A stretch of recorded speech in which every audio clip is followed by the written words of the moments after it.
Почитувани граѓани, почитувани медиуми, владата на Зоран Заев и Оливер Спасовски продолжува да го силува работењето на техничката влада, која има една и единствена намена, тоа е спроведување на минимум услови за фер и демократски избори.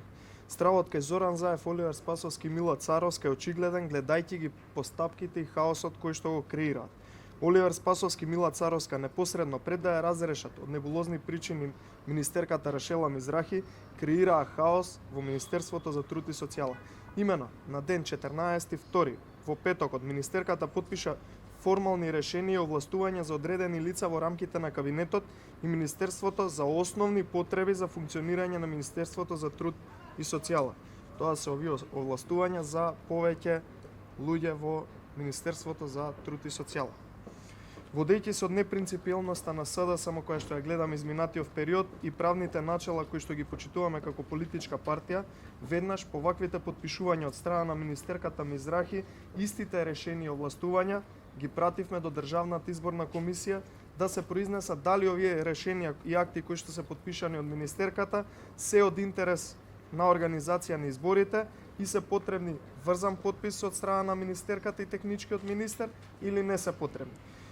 Државната изборна комисија согласно законот во рок од 24 часа должна да одговори, донесе едногласни одлуки дека овие акти кои што ги потпишала министерката Мизрахи не се предмет од интерес за организација на изборите и за истите се произнесе дека не е потребен потпис од дополнителниот министер на СДСМ, што значи дека треба да се почита само едниот потпис кој што го ставила на актите министерката Мизрахи. Знаејќи го сето ова, СДСМ на седница на влада која беше свикана еден ден откако се произнесе со одлука Државната изборна комисија на 15.2 во саботата, Оливер Спасовски и Мила Царовска ги поништија сите овие прераспределувања и овластувања и со тоа извршија противзаконско дело, не почитувајќи ја одлуката на Државната изборна комисија. Почитувани очигледни се тенденциите и стравот на СДСМ каде што наместо да обезбедат минимум услови за фер избори во техничката влада, тие не обезбедуваат ниту минимум услови за работа на оваа техничка влада. СДСМ свесно оди против одлуките на ДИК и се става над сите во држава. Затоа и сме прогласени за хибриден режим. Еден ден за сето ова сите инволвирани ќе одговараат. Само за медиумите ова се одлуките на ДИК кои што се јавни акти, кои што се изгласани на седница во рок од 24 часа, против кои што одеше и техничкиот премиер Оливер Спасовски и не ги почитуваше. Благодарам. Дали има прашања, повелете? За какви точни распределувања на работни места станува Па збор? конкретно за овластување, веќе ви напоменам едно, овластување за враќање и одговарање на представки на физички и правни лица, конкретно за задолжен човек кој што треба да ја прима и да ја чита поштата која што стига до министерката и слични работи. Ова се работи кои што се од основна формалност и потреба за функционирањето на министерствата. Далеку понатака и се работи за други лица кои што се вработени, односно треба да бидат дел од кабинетот на министерката Мизрахи.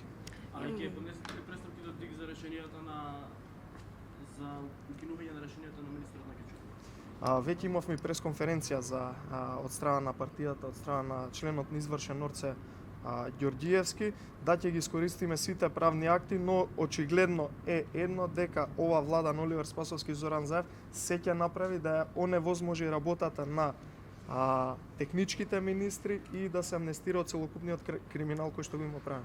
Имам едно прашање надвор од темата, Повелете. ме интересира.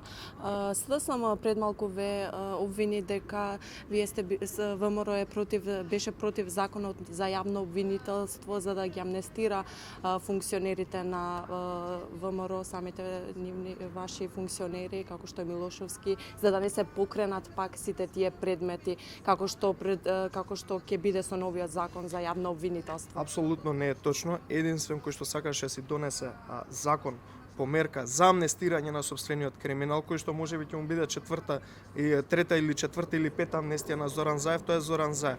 Затоа и толку долго траја преговорите и затоа беа сите уцени притисоци од страна на Заев. Доколку сакаа закон за обвинителство согласно правото и правдата, тие ќе прифатеа да овој новиот закон кој што требаше се изгласа, го креираат и го направат експертите, но тие отидоа подалеку еден чекор со тоа што еве и основната работа која што се поништува, тоа е да бидат докази бомбите во случаевите, со тоа автоматски сака да се амнестира од сето она кое што го има правено претходно, бидејќи како што знаете непосредно пред гласањето на законот неколку дена беше јавно обелодената аудио бомба од свиркачи од страна на пратеникот Милошовски, така да очигледни беа тенденциите кој сака се амнестира од криминалот. Да сака закон согласно правото и правдата ќе оставя да го направат експертите.